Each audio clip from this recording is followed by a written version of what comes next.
Bismillahirrahmanirrahim. Assalamualaikum warahmatullahi wabarakatuh. Perkenalkan, nama saya Nelvarina dengan NIM 11920600066 dari semester 5 kelas B Program Studi Pendidikan Biologi Universitas Islam Negeri Sunan Gunung Jati, Bandung. Di sini saya akan menjelaskan mengenai struktur dan fungsi lipid. Untuk mengetahui lebih lanjut, simak video sampai selesai. Oke, sebelum masuk pada pembahasan, di sini saya akan menanyakan terlebih dahulu, apakah antara lipid dan lemak itu sama? Oke, tentu jawabannya untuk antara lipid dan lemak itu tidak sama ya teman-teman. Karena lipid itu pembahasannya cukup meluas dibandingkan dengan lemak. Lipid merupakan senyawa yang berisi karbon dan hidrogen yang tidak larut dalam air tetapi larut dalam larut organik. Sedangkan lemak itu merupakan senyawa organik yang tidak larut dalam air tetapi dapat diekstraksikan dengan pelarut nonpolar seperti kloroform, ether, dan benzena. Oke, untuk mengetahui lebih lanjut apa sih yang dimaksud dengan lipid itu, mari kita bahas ke slide selanjutnya. Nah, lipid ini merupakan kelompok molekul alami yang meliputi lemak, lilin, sterol, vitamin yang larut dalam lemak seperti vitamin A, D, E, dan K, monogliserida, digliserida, trigliserida, fosfolipid, dan lain-lain. Selain itu, lipid juga dapat didefinisikan sebagai molekul kecil hidrofobik atau amfifilik. Nah, sifat amfifilik ini pada beberapa lipid memungkinkan mereka untuk membentuk struktur seperti vesikel, lisosom multilamelar atau unilamelar atau juga membran dalam lingkungan akuatik. Fungsi utama dari lipid ini yaitu untuk menyimpan energi, pensinyalan, dan bertindak sebagai komponen pembangun membran sel. Lipid juga memiliki aplikasi dalam industri kosmetik dan makanan serta dalam nanoteknologi. Nah, pada slide ini dapat dilihat ya bahwasanya terdapat 5 fungsi utama dari lipid. Yang pertama yaitu sebagai penyimpanan energi dan transport. Yang kedua yaitu sebagai struktur membran. Yang ketiga sebagai pelindung kulit dan juga komponen dinding sel. Yang keempat penyampaian kimia, dan yang kelima pensinyalan. Nah, selanjutnya terdapat beberapa struktur lipid yang umum. Nah, untuk gambar A ini merupakan kolesterol dan asam oleat.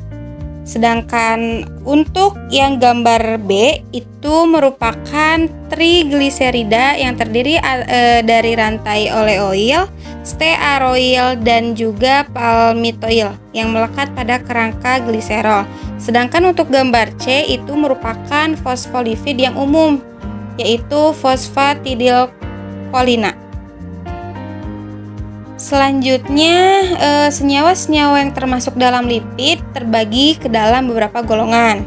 Nah, menurut Bloor, ia menggolongkan lipid menjadi 3 golongan. Yang pertama yaitu lipid sederhana. Lipid sederhana ini merupakan ester asam lemak dengan berbagai alkohol. Contohnya itu seperti lemak atau gliserida dan lilin. Yang kedua yaitu lipid gabungan, yaitu ester asam lemak yang mempunyai gugus tambahan yaitu fosfolipid dan cerebrosida.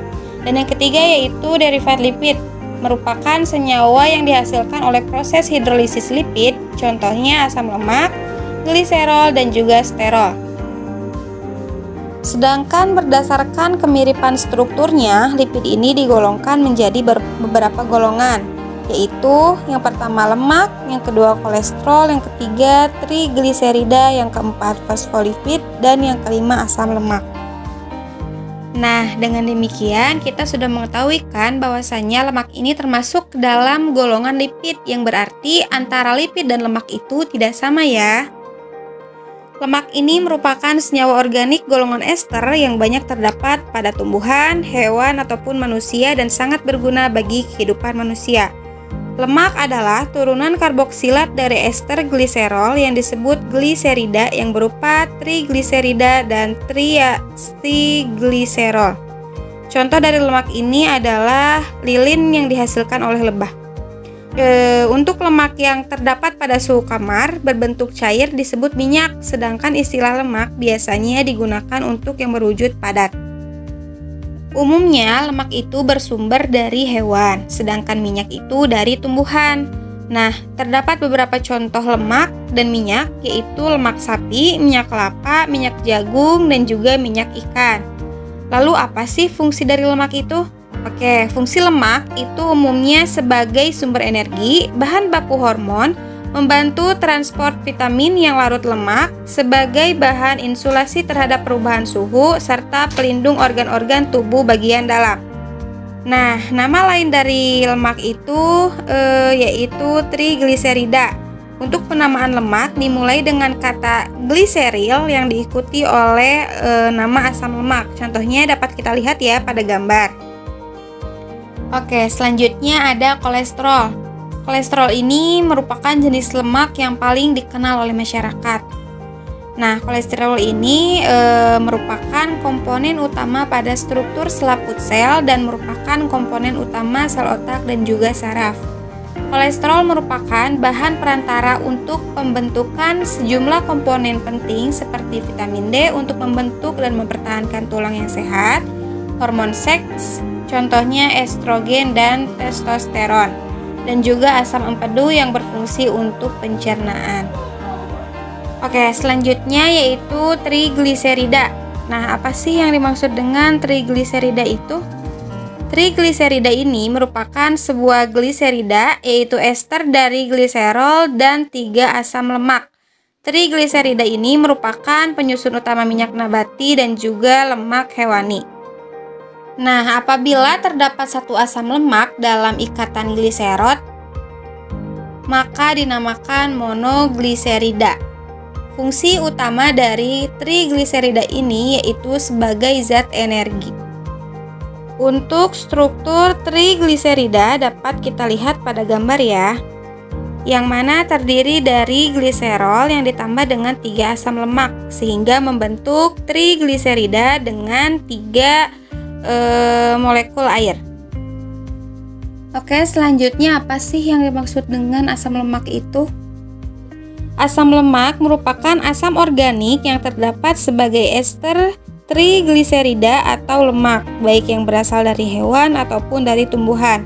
Asam ini merupakan asam karboksilat dengan yang mempunyai rantai karbon panjang dengan rumus umum RCOOH, di mana R-nya ini merupakan rantai karbon yang jenuh, tidak mengandung ikatan rangkap, atau rantai karbon tak jenuh yang mengandung ikatan rangkap. Pada umumnya, asam lemak ini mempunyai jumlah atom karbon yang genap. Nah, asam lemak ini dapat dibentuk dari senyawa-senyawa yang mengandung karbon seperti asam asetat, asetaldehid, dan etanol yang merupakan hasil respirasi tanaman. Menurut ada atau tidaknya ikatan rangkap yang terkandung dalam asam lemak, maka asam lemak ini digolongkan menjadi 2 golongan, yaitu ada asam lemak jenuh dan juga asam lemak tak jenuh. Asam lemak jenuh merupakan asam lemak yang tidak mempunyai ikatan rangkap pada strukturnya. Asam lemak jenuh yaitu asam lemak yang semua ikatan atom karbonnya pada rantai karbon berupa ikatan tunggal atau jenuh. Nah, ikatan tunggal atom karbon ini di mana masing-masing atom karbon ini akan berikatan dengan atom H. Contohnya yaitu asam butirat atau C4, asam kaproat C6, asam kaprotat C8, dan juga asam kaprat atau C10. Umumnya sampai dengan asam kaprat C10 ini bersifat cair dan mulai asam laurat sampai dengan asam lignoserat itu bersifat padat. Nah, sedangkan asam lemak tak jenuh merupakan asam lemak yang selalu mengandung satu ikatan rangkap, 2 atom karbon dengan kehilangan paling sedikit 2 atom hidrogen. Contohnya yaitu asam borat, asam palmitoleat atau C12, asam oleat C18. Umumnya banyak terdapat pada lemak nabati atau juga hewani dan berwujud cair. Sekian yang dapat saya sampaikan. Mohon maaf apabila ada kekurangan ataupun kesalahan, karena kesempurnaan hanyalah milik Allah Subhanahu wa taala. Terima kasih. Wassalamualaikum warahmatullahi wabarakatuh.